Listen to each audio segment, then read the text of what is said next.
اولاد کا یہ فریضہ ہے ماں باپ پر کہ اولاد کی تعلیم اور تربیت ایسی ہو جائے کہ جس سے اس کی دینی اور ایمانی بنیادیں مضبوط ہو جائیں. پھر زندگی کے جس شعبے میں جائے، میڈیکل میں جائے، انجینئرنگ میں جائے، سائنس میں جائے، جدھر بھی جائے، لیکن اتنا ضرور ہو، اطمینان ہو کہ وہ اچھا مسلمان بن کے زندگی گزارے گا.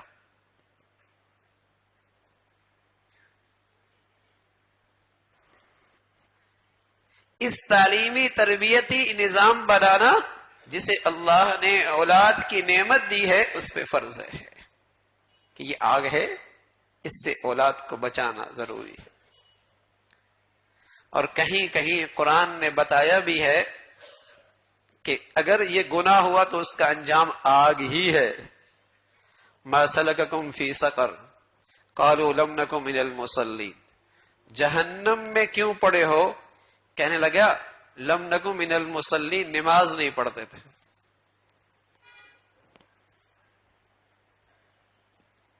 ما سلککم فی سقر، کیوں پڑے ہو جہنم میں؟ قالوا لم نک من المصلین، نماز نہیں پڑھتے تھے.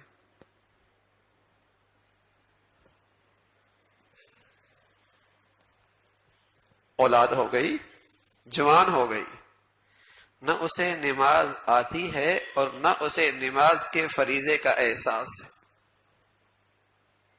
احساس ہی. باقی دین شریعت کی کہاں اسے آگاہی ہے؟ جو اسلام کی ایسی بنیاد ہے کہ اللہ کے نبی نے فرمایا بن نماز کے اسلام کوئی نہیں.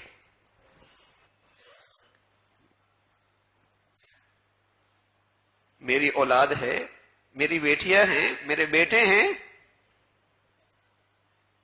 آنکھوں کے سامنے ہیں، کھاتے ہیں، پیتے ہیں، اور میری آنکھوں کے سامنے صحت مند ہو کے جہنم کی آگ کی طرف جا رہے ہیں.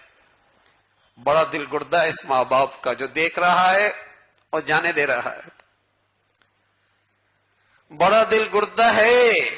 یا تو اللہ کا کہا صحیح نہیں کہ ہماری سمجھ ٹھیک ہے، یا اللہ کا کہا سچا ہے. ومن اصدق من اللہ قیلا ومن اصدق من اللہ حدیثا. کہ اگر میرا بیٹا، میری بیٹی، میرا گھرانہ اللہ کی نافرمانی کر رہا تو حقیقت میں جہنم کی آگ کی طرف جا رہا. تو بڑا دل گردہ ہے اس ماں باپ کا کہ اپنی اولاد کو یوں آگ کی طرف دوڑتے دیکھ رہے ہیں اور پرسکون بیٹھے.